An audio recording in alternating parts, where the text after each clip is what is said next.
So this is a book that I've used in the past for Infopath, and this is a pretty good book. It goes point to point on things that you have to do. It's more kind of like how to do things instead of just taking you from scratch. Okay, so it's a pretty good book, so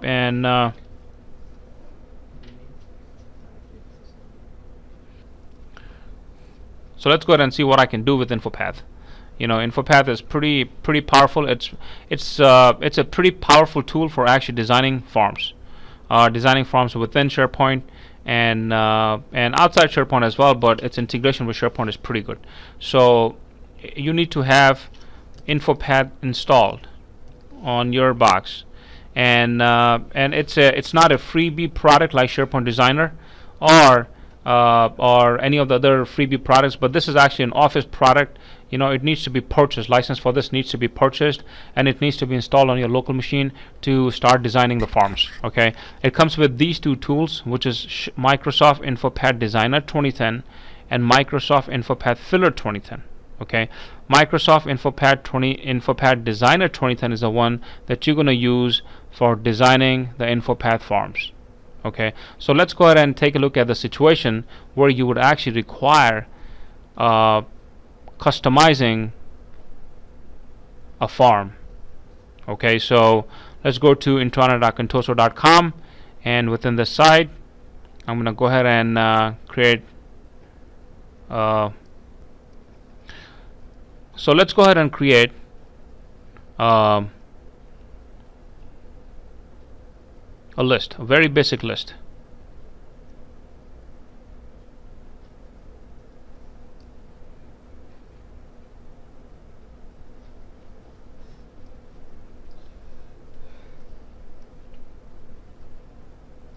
And it's going to be a contact list.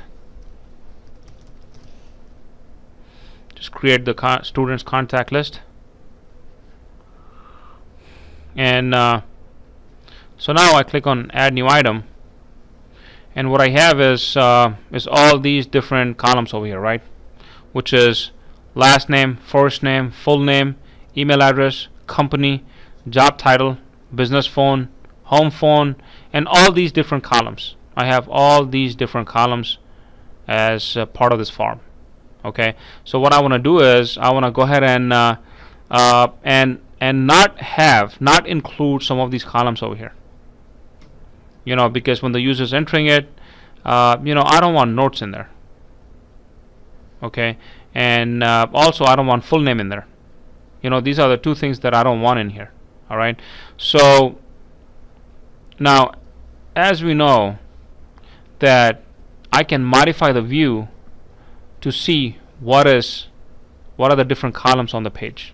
Okay, so I can modify the view, and then I can hide or show columns. If I don't want city, or if I don't want full name in here, then I uncheck it. If I want city, address, then I pretty much just check it out. But if I don't need full name, then this is unchecked, right?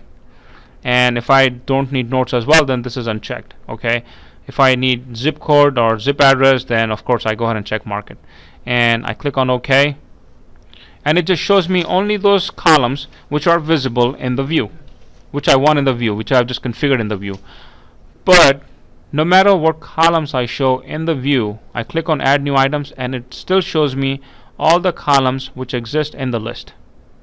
Okay, you see that? It shows me notes, it shows me the city, it showed me address, it shows me the full name. Full name is something that I don't want, and it even shows me the full name as well.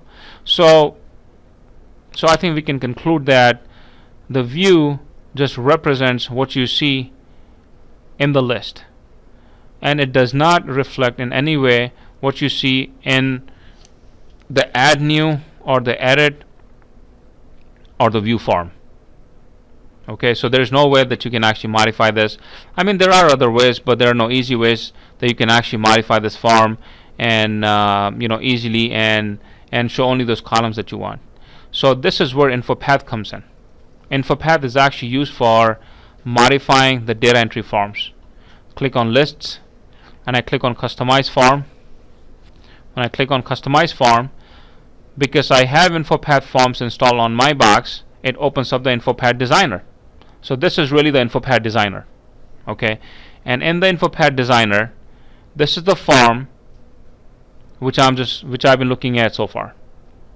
Okay, so I can go ahead and customize this form and scroll down, and I can go ahead and customize this form, and it's going to be, I'm going to go ahead and write down over here student registration form. Okay, I can format this as well. I'm going to say that it's going to be 24. Okay, and now, as I said, actually I don't want attachments either, so I can very easily go ahead, right click, just like how I mess around with Word. I can go ahead and delete these columns. I don't want full name either. Right click and then just say delete row, deletes the whole thing. Okay, and I said I don't want notes as well. Actually, you know what, I don't want web pages as well. Okay, just select both of these two, right click and click on delete and delete row. Okay, so in ways, you know, it is a lot like Microsoft Word where you're formatting it, but the thing is that this is Infopath forms. This is what I'm actually designing the form. Like, this is more towards inclined towards the left. That's not what I want. I want it right in the middle. I click on this and it's right in the middle. Okay, so I can go ahead and do a lot of formatting over here. And now when I click on save, I need to save it first on my local machine. It saves as a SharePoint list form template. Okay, and now I click on publish. You see the quick publish over here? This is basically for publishing this Infopath form into SharePoint. Okay,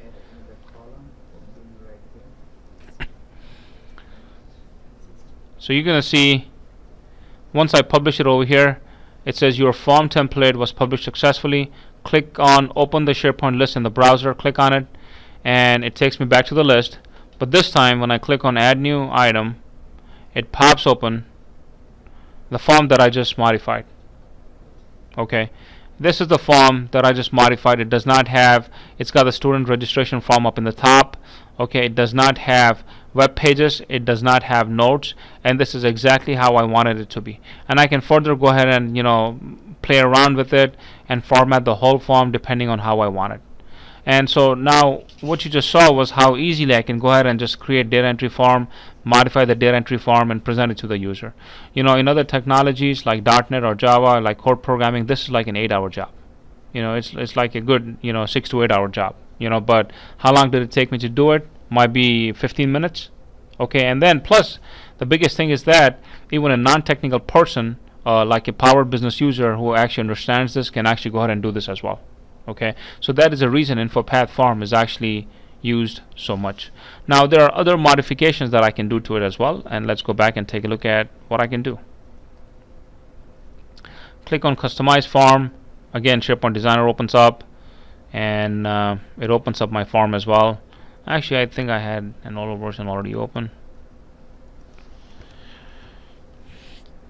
So as you see, this is basically template.xsn. You know, it's actually an XSN file, prompting me to enter the username and password again.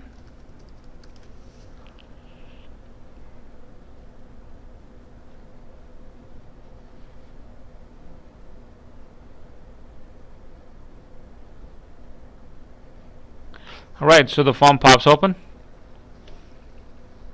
Okay, and now talking about, so we just talked about how I can actually go ahead and modify this. But now, now let's go ahead and talk about, you know, what are the different buttons up at the top, you know, what is the fields panel towards the right hand side, and what is the functionality of all of these. Okay, so now what you see over here is, this is just regular text. You could just change this text to anything that you want. Okay, but these over here are very special text boxes. These are binded to fields in the list. So if I click on this text box, it tells me that it shows the data of the last name. It tells me that it's binded to last name column. This one, if I click over here, it tells me that it's binded to the first name column. If I click over here, it tells me that this is binded to the email address column. And similarly, all of these are binded, each one of these is binded to a very specific column in the text box, which is listed over here as well. What you see on the right hand side over here is the data source. as depending on I click on it. If I click on this text box, which is binded to a city, it shows me the city column over here.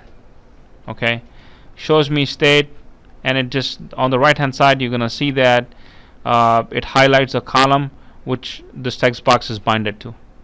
Okay, so I can go ahead and add new fields in here as well, and any modifications that I do over here are going to be reflected back to the list. If I add new fields over here, and when I hit on publish, just like on workflows, I gotta hit on publish over here as well.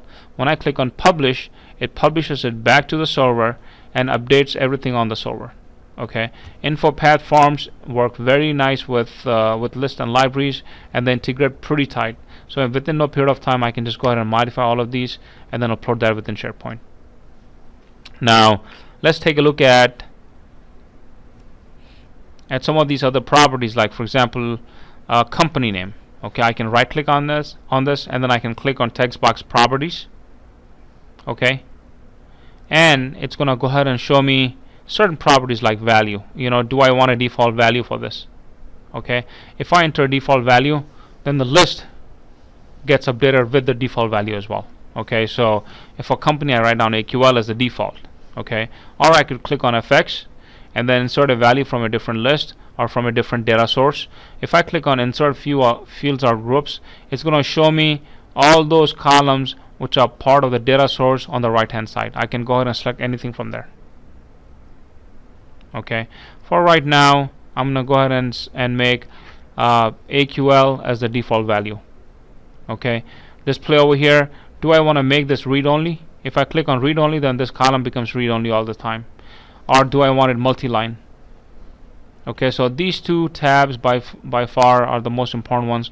Other ones are size, increase the size, pixel, advanced, and all those different settings. Alright, so we just saw some of these, some of the basic properties. And again, the most important one, especially the data, and you clicking on the binding, it's going to show you the field name and the data type.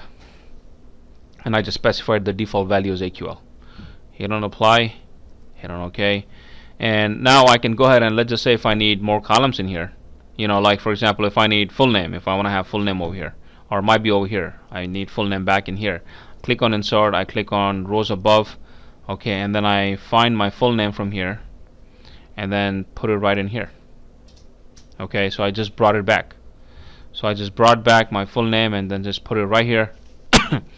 And and I can click on text box properties, see the display, and just make it read only. How about that? Just go ahead and make it read only.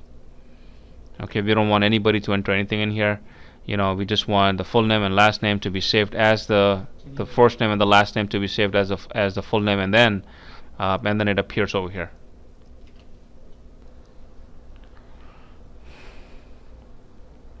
So, and then if I need, I can go ahead and click on add field and add more columns in here as well, and these would actually be saved back to the list. Okay, so for right now, this is, we just added full name, we just made it read only. Let's go ahead and save it again, and let's go ahead and hit on publish.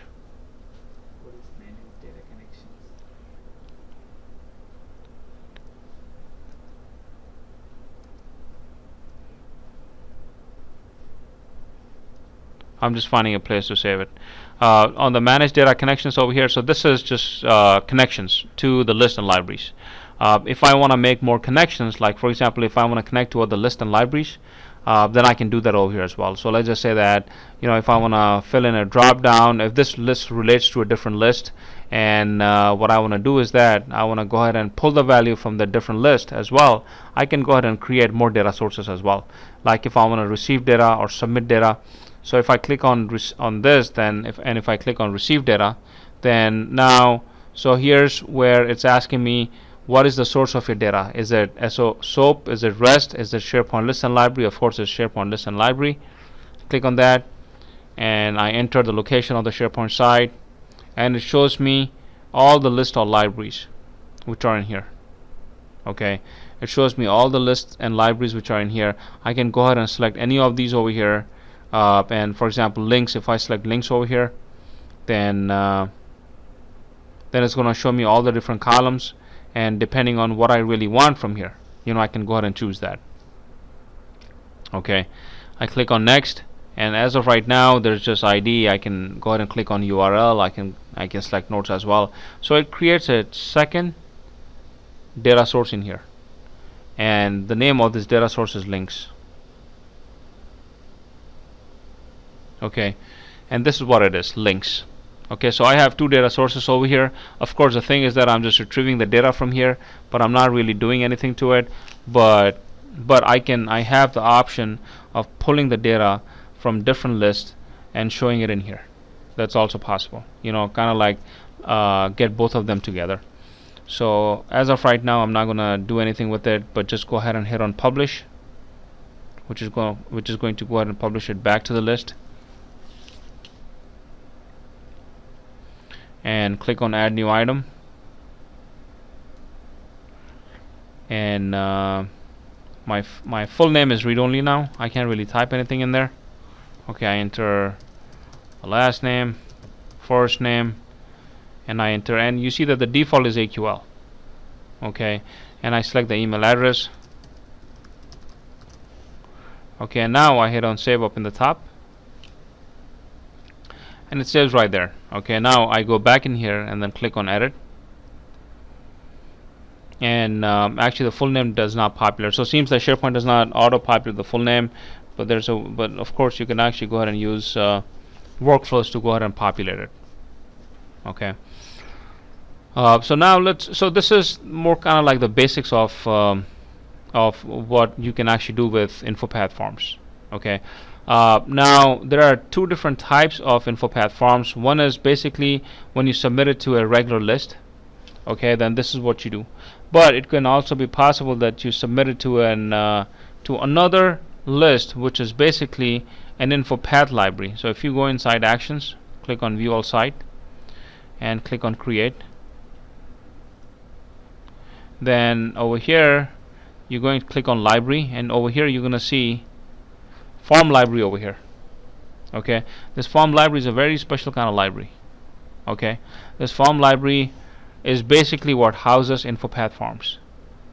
Okay, so far what we just saw was we were using list or library to save all the data, but I can do a lot more within Infopath when I submit it to a form library. Right now what I did is that all the columns which were basically in the list were available on the Infopath form as well. But in Infopath, using form library, I can have 70 columns appear on the Infopath form, but only 5 of them would be visible inside the form library. Okay, and the other 65 are going to be saved within the Infopath form itself. Okay, and this way it is possible to really make very complex UIs.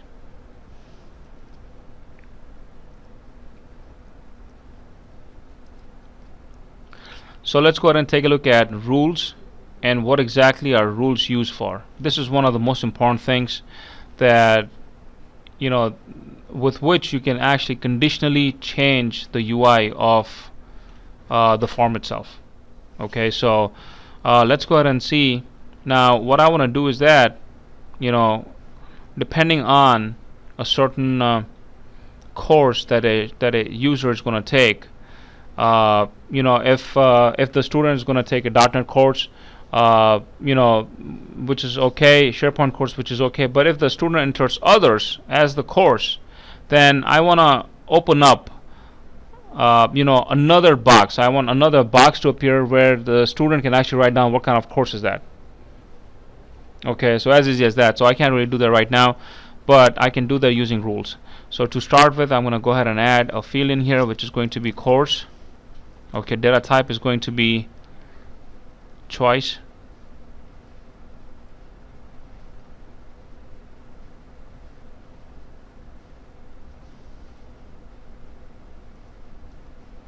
And edit choices, and these edit choices are going to be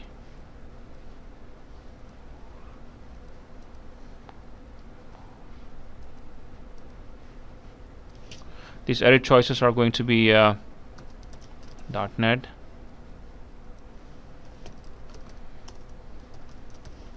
SharePoint, third one's gonna be others.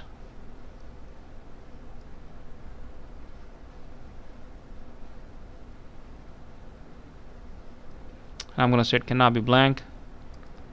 Okay, and now let's go ahead and add. So I just added a course over here, which is this, and now I'm going to go ahead and add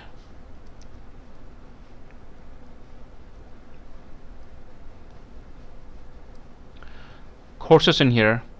And now depending on the course, there's going to be another column over here which is going to be notes, and this notes is going to appear only if the course is going to be other.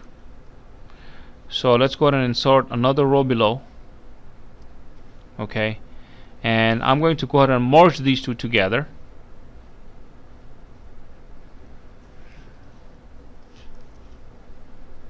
Merge cells together, and now I'm going to go ahead and drop notes in here. Okay, so what we're gonna do now is, depending on the value of the course, notes is going to be hidden or visible. Okay, so we're going to go ahead and write down rules on the notes. Click on manage rules, and the rules window over here pops open. Okay, this is really what makes the form a little more intelligent. Okay, click on new and click on, so I have three options: validation, formatting, and action. So really what do I do? What do I want to do over here? Okay, action is basically something which is going to show me what I can do with the field, like set a field's value, query for data, submit data, send data to the web part. Okay, if I select validation, then it's going to help me validate it. Like for example, if there is no value that the user enters, but if it's a required column, then it's going to go ahead and show me that, hey, you need to enter enter a value in this column. Okay, and then finally there is action over here. When I click on action over here, then finally there is formatting over here. When I click on formatting, then I can use this formatting to go ahead and hide this control. Down at the bottom you see this option. So let's go ahead and name this first. Let's go ahead and name it as if others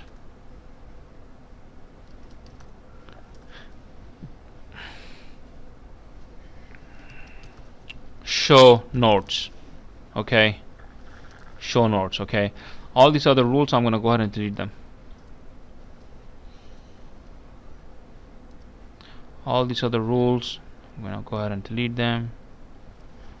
them, and so finally I'm left with only one rule. Okay, and now I write down the condition, and the condition is if courses is equal to others. If courses is equal to others, if courses is not equal to others, then hide this control. Okay, as easy as that. If courses is not equal to if course is not equal to others, then hide this control. If not, then show this control. Okay, so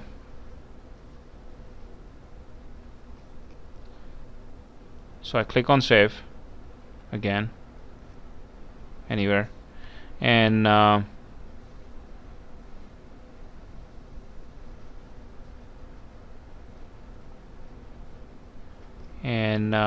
hit on publish.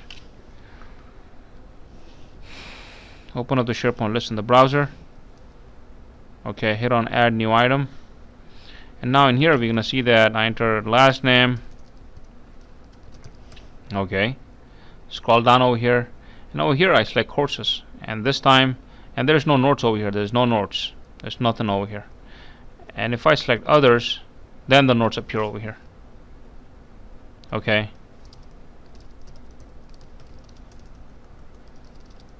PHP. Okay, come on. All right. So if I select .NET, then it disappears. Okay, if I select others, then it appears back again, and I hit on save. So this is what I use for conditional formatting. Okay, and this manage rules over here, even though it looks so basic, but it goes very long ways. Usually there could be like 40 different rules, and what I have over here is just one single box over here. But in a lot of other cases, I can have a whole big section from here, whole big section over here, and I can actually go ahead and drop several different text boxes, several different controls, in here. So this section can actually have several different controls, and now I can actually have my logic based on this section and hide this whole section which has got 30 controls or 20 or 10 controls. Okay, got it?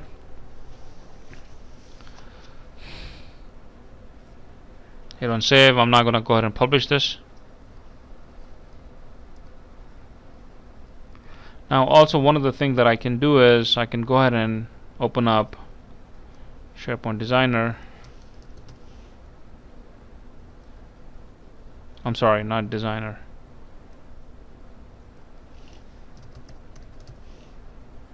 Infopath Designer over here, and in here I can go ahead and click on SharePoint List or SharePoint FormLibrary. Okay, so far we've been doing SharePoint List. Let's go ahead and click on SharePoint FormLibrary.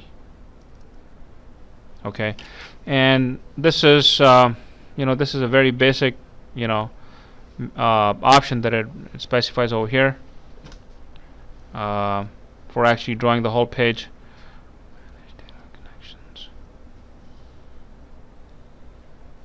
And I can go ahead and connect it to a form library as well. And also what I could do is, and this is what I wanted to show you, which is click on. By the way, if you go to the file tab over here, then the small little button that you saw, quick publish, you could actually define all those details over here. What is a SharePoint server that is publishing to?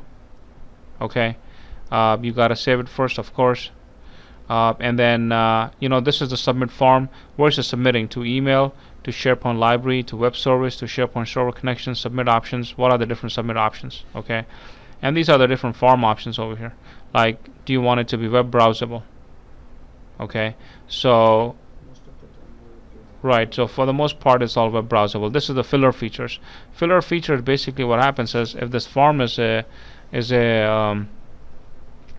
a web page but a Windows form, okay, that's when you need the filler. What happens is, if it's a web browsable form, then it runs in the browser itself. But if it's a form, it's a Windows form, then it's going to require the filler. It's going to require the Infopath filler, which is this over here, which is going to require licensing. And that is the reason why no one actually does. That's another reason why no one actually does Windows forms. Okay, because it's going to require Infopath filler, and the Infopath filler basically requires licensing. It needs to be installed. Versus if it's web browsable, then it just only the developer needs licenses to develop it, and right after that I can go ahead and deploy that to SharePoint, which opens up in the browser, and there's no licensing required for that. And there are these show buttons as well. I can go ahead and uncheck these buttons, and it's not gonna show these buttons in the ribbon. Versioning advanced, and this is versioning. Advanced is okay, not much in advanced.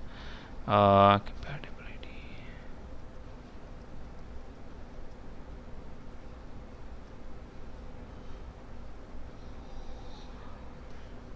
Okay, it's saying submit is not configured. So we went through form options over here. Let's go ahead and do. Don't save. Let's go ahead and create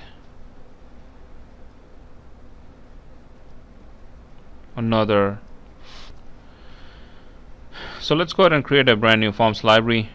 SharePoint Infopath lets me go ahead and create a brand new like so far what we did was we created a list and we edited the Infopath form on the list, right? But what I can as well do is I can go ahead and create a brand new list or library right from Infopath form itself. And when I hit on publish, it's going to go ahead and save it to Infopath. Okay, so SharePoint list, we have done it. Let's go ahead and click on SharePoint form library. I click on this, and this blank form pops open. Okay, and then this blank form over here, I think I'm going to go ahead and write down student courses, the list of courses that a student has actually taken. And I'm going to go ahead and select, of course, this is going to be the first name, it's going to be the last name. Okay, and drop this control over here. And do you see on the right hand side it just created field 1 and field 2, but I can go back in here and I can click on properties and I can edit the field 1 and I can go ahead and write down first name. Okay, for field 2, again the same thing, properties, and I can go ahead and write down last name. And on the right hand side, so this is where, like in the last example, we actually had a fully populated data source, but here we are actually creating a brand new data source. Okay, and then again go ahead and add more controls in here, like courses, and it's going to be courses, and this is going to be right click, and I'm going to say properties, get choices. So I can actually have get choices from field in this form or get choices from an external data source. So if I go back to students in here, and if I create a brand new library, let's go ahead and integrate this with another library. Okay, so I create a brand new library over here, which is going to be courses.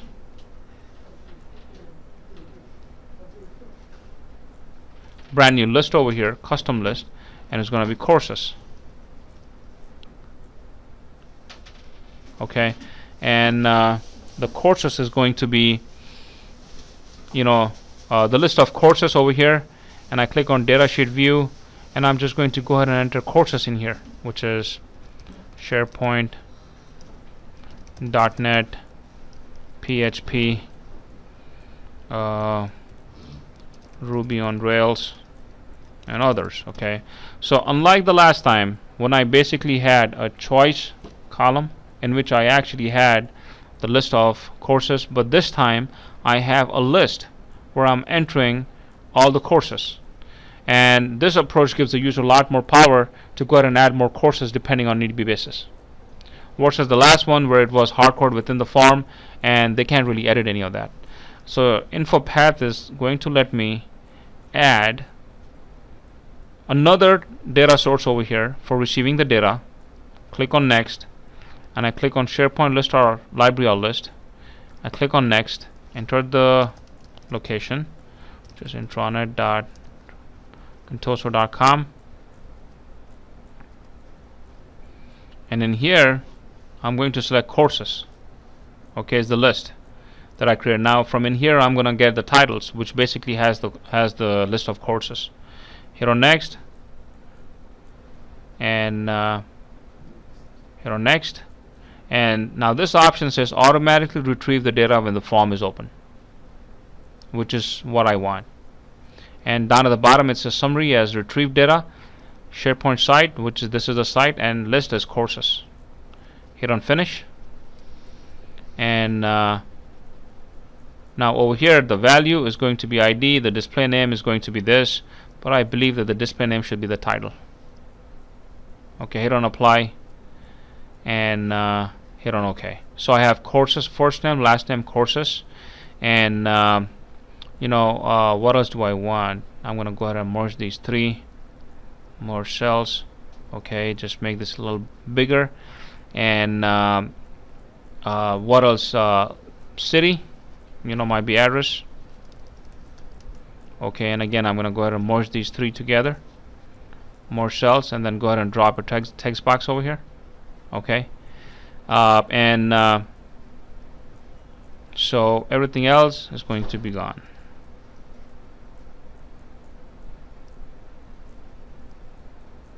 Okay, and now I'm going to go ahead and save it first anywhere where I want. Give these column names the appropriate names, because with these column names, list columns are going to be created. So we don't want list columns by the name field name. It's going to be courses, and then this is going to be address.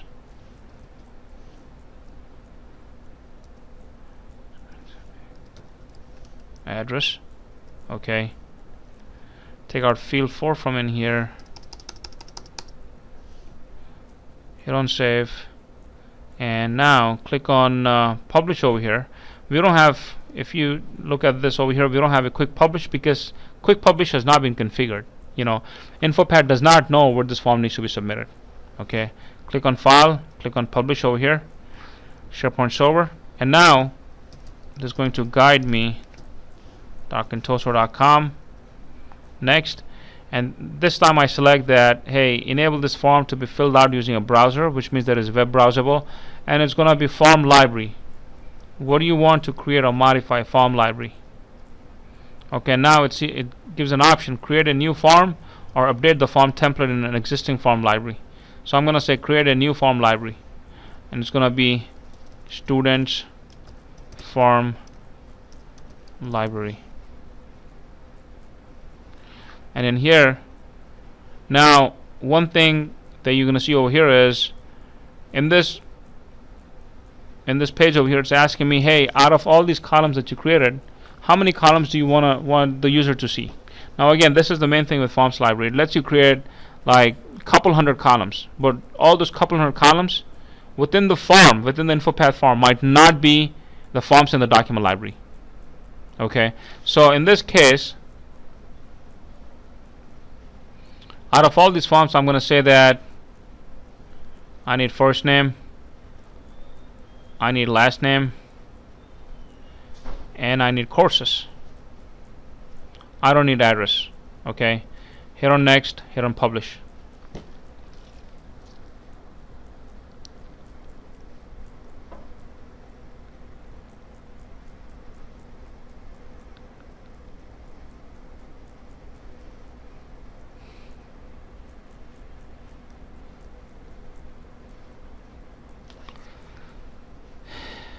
Open this form library and click on close, and here it created this form library for me. Okay, and if you take a look at this, then it's got first name, last name, and courses. Of course, it's got checked out to modify, modified, name type. These are the standard, you know, columns in the document library. If I go to documents or library and then I click on library settings, even over here you will not find the third one, which is the address which we created. You don't see any address over here. Okay, so where is that address column?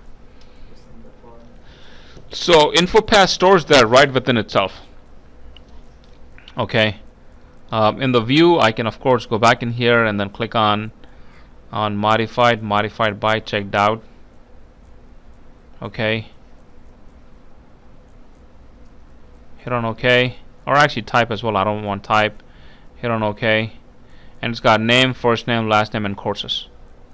Okay, that's really what it has over here. Click on add document, and it shows me this form over here: first name, last name, courses.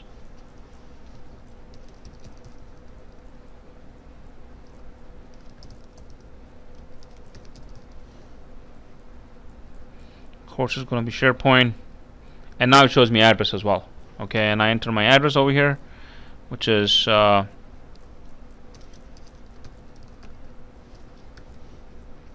and hit on save. And now it's asking me, you can only save this file to the current site if you enter the file name. Now this is one of the important things. Okay, our file name is not being auto generated. In this case, it's asking me to save it with the file name. Okay, so I'm going to say Muhammad-Samir 1. Hit on save, and it saves it. Hit on close. Okay, so and now it shows the data as well. Now one thing that you have to understand is this document which we just saved, the Infopath forms, is basically XML document. It's just any other document, but it's XML document. Okay, so that is the reason why it was prompting me for the name of the document. You know, it's saying that give me the name of the document. I gave it the name of the document. It stored it within this library as a document. So the integration of Forms library with Infopath is pretty tight, and this is how it's, even though it stores it as a document, but it's able to save the data of its document in these columns over here. The only column that you don't see over here is the only column that you don't really see over here is the address column. Okay, so the address column is stored within the document. Okay, stored within the document. So we're gonna go back to our Infopath form, and then this popping up of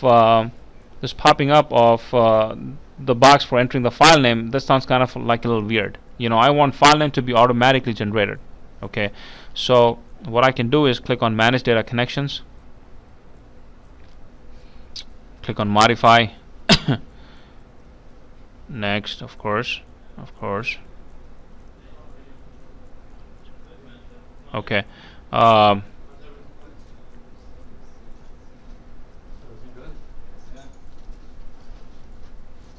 Add submit data. So this time I'm going to click on submit data. Okay, click on next, and it's going to submit to a document library or a SharePoint site. Okay, specify the document library, toso.com / I believe the name is Students FormLibrary. Okay, and so here's the file name. So what exactly is the file name over here? I click on FX, and I'm going to generate the file name. I'm going to say the file name is going to be the combination of the first name and okay, so I'm going to use the concatenate function over here, which I just clicked on insert function, and it generated for me. So let's go ahead and do it. So click on insert function and click on concatenate over here, and now first name, last name, and the course. The combination of 3 is going to be my file name. Okay, allow override if file exists. Hit on next, and enter a name for this, and here's the name itself.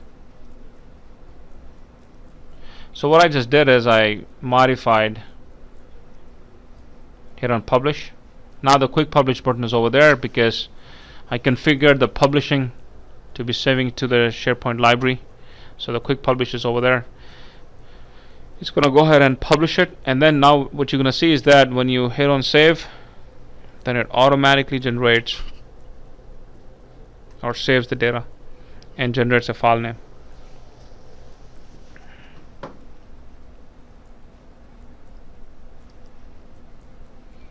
Okay, so this time it's going to be John Doe. Courses is going to be any other courses. Address is going to be some address, and I hit on submit over here. So it saved automatically, did not prompt me for a file name. Okay, but in the name, if you see that, this is really the name of the file that it generated, John Doe 1. Okay, so this is really how SharePoint Infopath form works. You would not see this behavior in SharePoint list. SharePoint list, it just saves the data to the SharePoint columns. That's all it does. Infopath form is not saved as a document, but over here in FormLibrary, the Infopath form is saved as a document, and it has got these columns which are known as association columns. Not all the association columns appear as columns in the list or library. They could just be columns within just the Infopath form itself. Okay, and this difference between list and library is pretty critical. It's a pretty typical interview question as well.